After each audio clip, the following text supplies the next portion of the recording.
Buenos días. Bienvenidos y bienvenidas a esta nueva edición de su telediario 1+1. Hoy viernes 29 de abril del año 2022.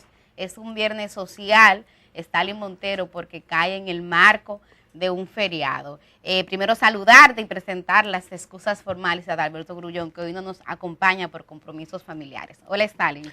Bueno, Milicen, buenos días. Buenos días a ustedes también. Gracias por abrirnos como siempre y de forma acostumbrada, pues, este espacio en sus hogares, conversando con nosotros y viendo un poco y poniendo en perspectiva lo que ha sido la agenda mediática de la semana y de manera particular de este cierre, que tiene elementos bastante variopintos y que vamos a estar viendo en esta mañana. Sí, nos llama la atención porque los viernes el ritmo informativo suele bajar, sin embargo, hoy hay muchísimas informaciones, hay bastantes noticias. Podemos comenzar, por ejemplo, Stalin y amables televidentes, haciendo este recuento de que el lunes es feriado por el Día de los Trabajadores y las Trabajadoras. Y es un día que aunque cae domingo oficialmente el 1 de mayo, será entonces el lunes cuando va a ser oficialmente conmemorado. Para eso hay varias actividades, algunas de ellas ya tradicionales. Las llamadas centrales sindicales aquí están convocando para una marcha que va a tener lugar en la Plaza Mauricio Báez. Y además es una fecha que se aprovecha también para reflexionar acerca de las condiciones de los trabajadores y las trabajadoras. En el caso de República Dominicana, encuentra nueva vez a las centrales sindicales más divididas que nunca. De hecho, en esta semana, Adalberto Grullón, mi compañero, daba la primicia de que se iba a anunciar formalmente el surgimiento de una nueva central sindical. Yo soy de las que me pregunto, centrales sindicales sin trabajadores y sin trabajadores, sobre todo sin esa nueva sangre. ¿Representando a quiénes? Ese relevo generacional, porque yo no sé si ustedes han observado que tenemos años y años y siempre los dirigentes, los altos dirigentes de las centrales, son lo mismo, 2 o 3. Ahí no ha habido cambio, pero bueno, ahí será la marcha. Ellos están llamando la atención y ellas en relación a cómo el principal desafío para esta fecha es el tema salarial.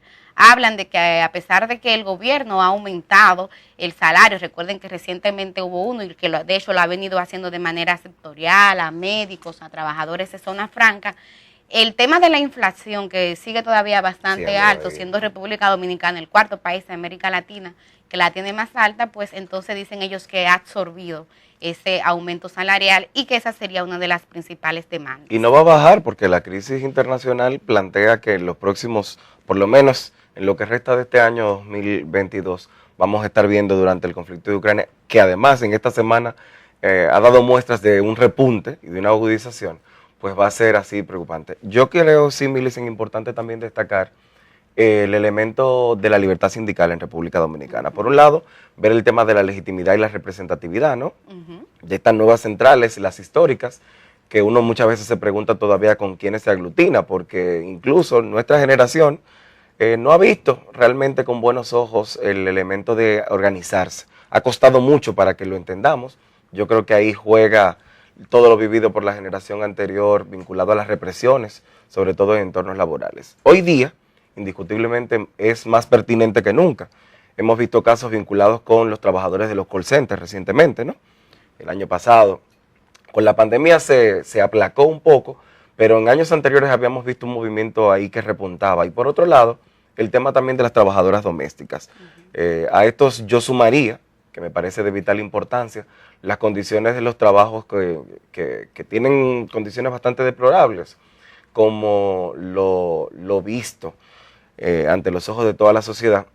En el video del caso de la joven dominicana que apuñaleaba a su superior de nacionalidad china en una ferretería, y que evidentemente esto es un síntoma de cómo puede estar andando y de cómo anda, de hecho, la situación laboral en República Dominicana. Un 1 de mayo que nos agarra en condiciones de luchar, aunque mucha gente ya no vea las huelgas y no vea las manifestaciones con buenos ojos. Bueno, yo soy de las que no entiende que ese es el único método, pero sí definitivamente hay que luchar. Y yo lo he dicho aquí varias veces, yo soy pro gremio y me llama la atención porque veo una desigualdad.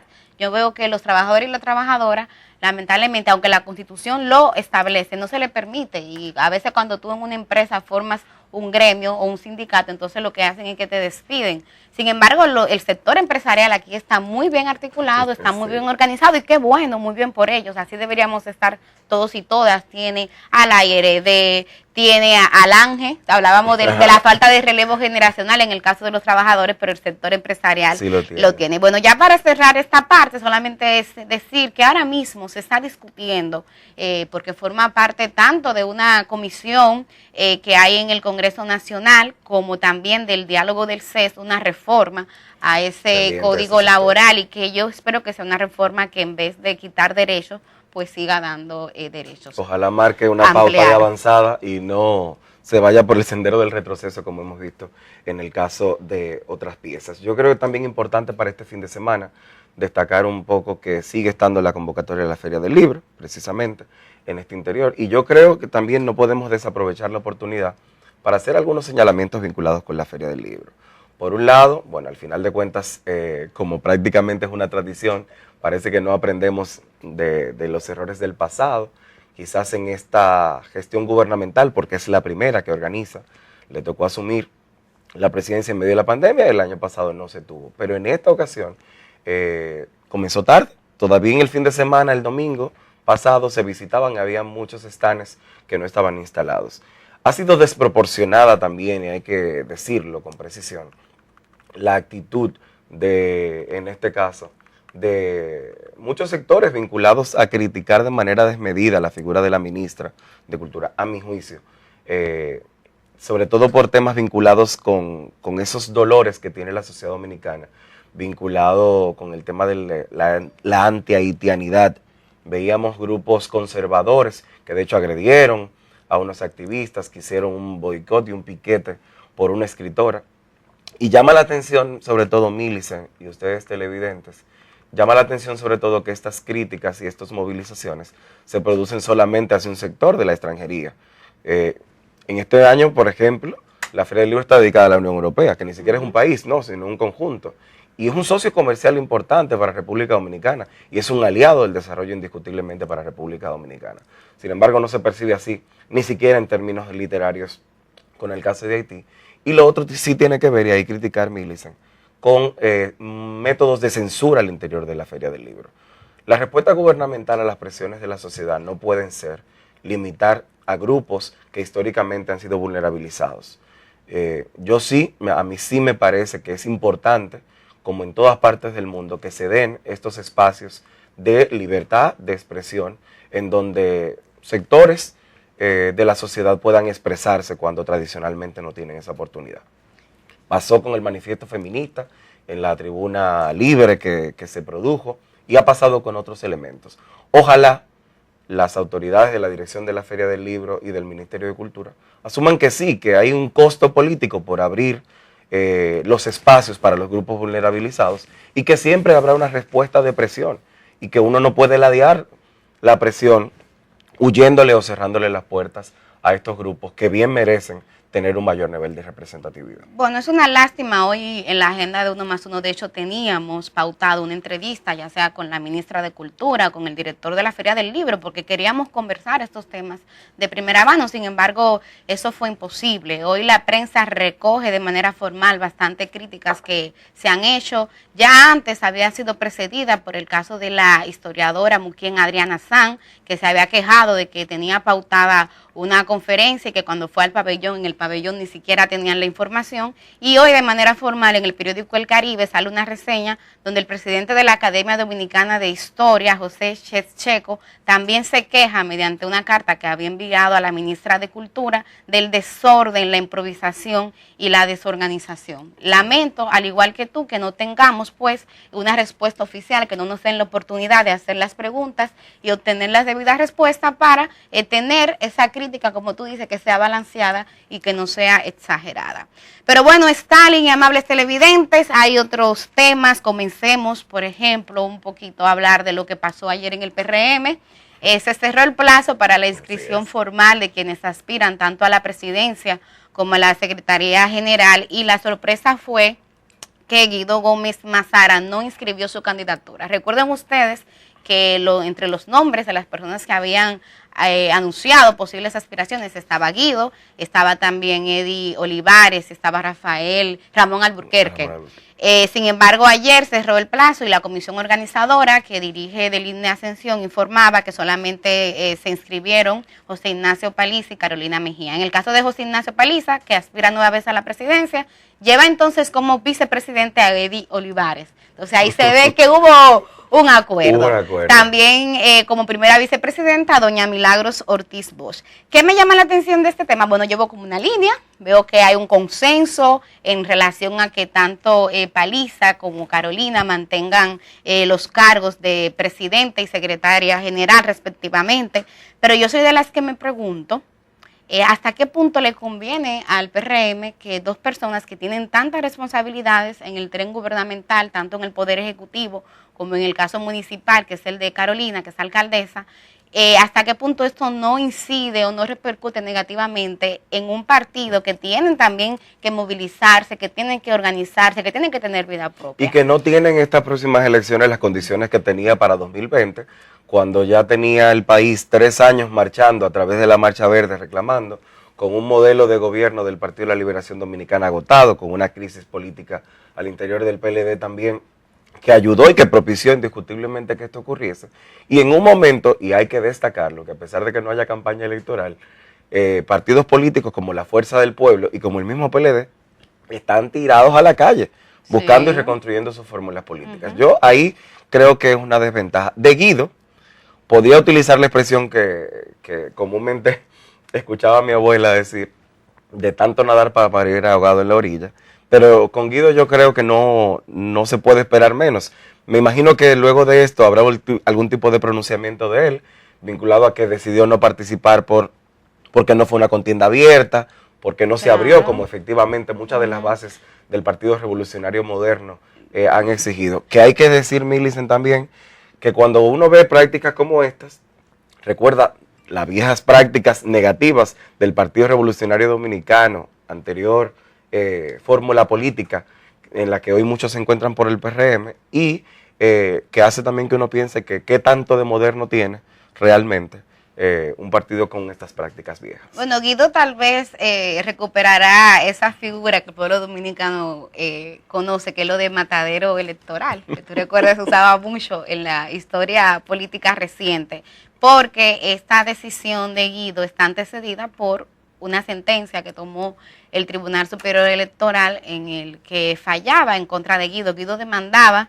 que las autoridades del PRM fueran electas mediante una asamblea abierta en la que pudieran participar todos y todas con lo que es el voto directo. Sin embargo, el PRM había decidido que fuera mediante una asamblea de delegados y Guido cuestionaba qué tan democrático no era esto. Hay que decir que democrático es menos democrático que hacer una convención donde todo el mundo pueda ir y votar, pero de acuerdo a la sentencia del TCS es legal porque está contemplado en los estatutos. Sin embargo, hay cosas que son legales, pero no son necesariamente tan legítimas.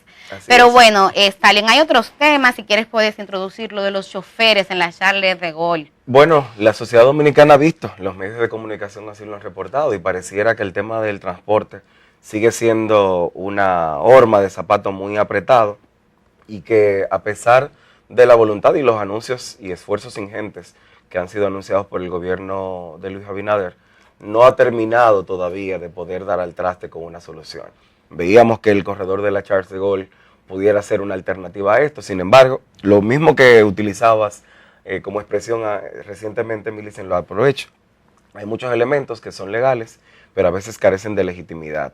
Parece que parte de lo que se olvidó a este proceso de reordenamiento fue intentar generar un consenso previo al anuncio. Y esto es importante destacarlo, porque muchas veces hay procesos que pueden ser muy positivos y viables y que en la medida en la que no se cuida desde la perspectiva de gobernabilidad, se imposibilitan. Yo creo que aquí hace falta diálogo.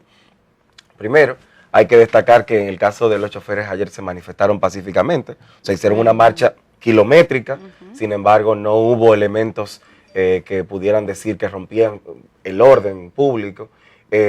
Yo también creo que hay que tener mucho cuidado.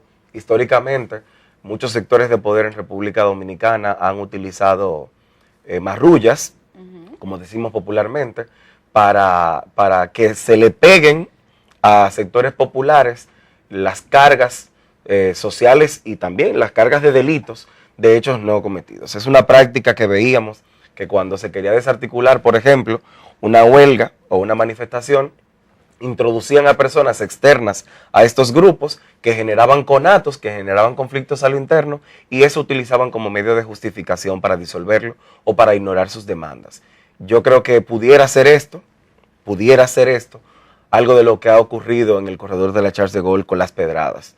Y yo creo que es importante que las autoridades ahí pongan un ojo, deben investigarse y deben sancionarse a quienes hayan cometido estos hechos, pero indiscutiblemente lo que sí queda evidenciado es que hay que sentarse en una mesa de diálogo, a moderar y a mediar para que el problema del transporte, sobre todo en un corredor tan importante, que tiene una muy buena parte de las personas que productivamente mueven el Gran Santo Domingo, que residen y duermen, como dicen, los municipios dormitorios, que están precisamente en este municipio. Ahora, es imposible pensar en la solución del transporte sin seguir apostando a la colectivización, a un transporte que sea masivo y que sea digno.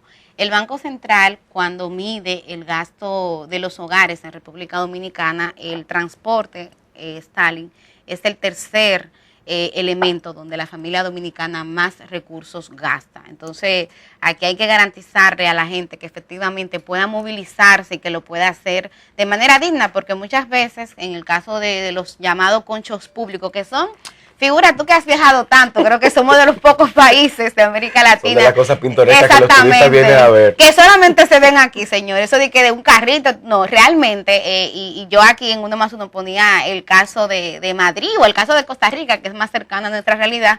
Lo que se usa es que la gente se movilice en estos autobuses grandes, porque eso también ayuda, no solamente a un tema de economía familiar, sino también inclusive ecológico y también a descongestionar las vías, porque otro problema agregado y derivado de esto son estos entaponamientos que antes ustedes veían que sucedían en horas pico, a las 8 de la mañana, al mediodía y a las 5 de la tarde. Todo el día. Sin embargo, ahora es prácticamente movilizarse de manera fluida a cualquier hora, por lo menos aquí en el Gran Santo Domingo. Pero bueno, hay que seguir apostando a eso. Ahora bien, esto tiene que hacerse en el marco de la transparencia. Nosotros esta semana tuvimos la oportunidad de entrevistar aquí en Uno Más Uno a Hugo Veras, quien ahora es el director ejecutivo del Gabinete de Transporte, y le reiterábamos denuncias que también aquí en Uno Más Uno hizo Juan Uvieres de corrupción, sobrevaluación, licitaciones amarradas, que según Juan Uvieres han estado dominando este proceso. Entonces es importante que eso se investigue, adicional a lo que tú decías de que estos hechos también de violencia no deben de quedar impunes. Por otro lado, Stalin, amables televidentes, hablando de impunidad, el Ministerio Público ayer informaba mediante un comunicado de prensa que le está dando seguimiento al caso de Rochi RD, que es un intérprete de música urbana, y dice que ha encontrado 3 líneas importantes de investigación. Hay una que tiene que ver con el caso de abuso sexual a menores de edad, otra tiene que ver con proxenetismo y otro con trata de personas. Son delitos muy graves, yo estoy aquí erizada solamente de pensarlos, porque cuando una lee la solicitud de medida de coerción, se da cuenta de prácticas que a todas luces, aunque aquí se respete, y yo soy de las que respeto y abogo por la presunción de inocencia, aquí estaríamos hablando de que se dedicaban a buscar menores de edad para entonces someterla a abuso o violación sexual. Y fíjense las palabras que estoy usando, porque creo que este caso, una de las cosas que ha servido es para evidenciar cómo lamentablemente todavía aquí en República Dominicana está muy normalizada la cultura de abuso sexual a menores de edad. Y se habla de relaciones, inclusive en la misma prensa tú ves que cuando se reseñan estos casos se habla, no, sí, porque la pareja, que un hombre de 65 años mató a su pareja de 16 años, no, señores. El violador mató a su agredida. Exactamente, a su víctima, porque es que aquí no se permite que menores de edad, aunque que supuestamente haya tomado la decisión, no, eso es ilegal y eso a todas luces es un delito. Entonces, eso es una de las cosas para la que ha servido este caso. ¿Qué espero yo? Bueno, que efectivamente se investigue. Lo bueno es que tenemos un Ministerio Público que goza de la confianza de la ciudadanía, Pero yo también decía en estos días que ojalá también se abran otras líneas de investigación en otros ambientes, que no se quede esto solamente en el caso de Rochi RD, que es un artista de música urbana, porque aquí la trata, inclusive en otros sectores, también tiene lugar y está normalizada. Y sucede a los ojos de todo el mundo y nadie dice nada. Sí, yo creo que de esto me quedo ya no con la clave, digamos que jurídica, sino con la clave antropológica y sociológica. Y tiene que ver con poner ese énfasis en la normalización de estos males. Sí, horrible. Porque la comunidad, la sociedad en su conjunto, juega un papel de suma importancia para poder prevenir y evitar que esto siga produciéndose. Y tiene que ver, Millicent, televidentes, con que todo el mundo estaba enterado de lo que ocurría con estas menores de edad. De hecho, en medios alternativos y de reconocida trayectoria en el tema de música urbana, se le hacía una entrevista hace varias semanas a una de las presuntas parejas de Rochi RD, y dentro de ellas, una de las comentaristas le preguntaba qué edad tenía, porque le parecía una persona muy joven, y cuánto tiempo tenía, qué edad tenía al momento de haber iniciado la relación con Rochi RD. Y otros de los tertuliantes del espacio le pedían silencio y que obviara la pregunta. Y esto realmente responde a que todos sabían que al momento de iniciar la relación con Rochi RD, esta chica era menor de edad. Hay dos elementos que no pueden dejar de destacarse. Tiene que ver con la parte abusiva y de desigualdad. Yo creo que con Rochi se da algo que está muy normalizado y es también el tema de lo transaccional con nuestras menores de edad. De cómo incluso, lamentablemente, muchas familias de entornos empobrecidos utilizan a sus hijas como medio de transacción para la movilidad social. Y eso se ve en el caso de la demente, esta chica, pareja sentimental de Rochi, una de las parejas sentimentales de Rochi, que hay que también destacar eso, un modelo de masculinidad, ¿no?, que emula eso que muchos desean pero no se atreven a hacer públicamente. Lo sé que es árabe. Para no ser sancionados, y que en el caso de él sí se producía.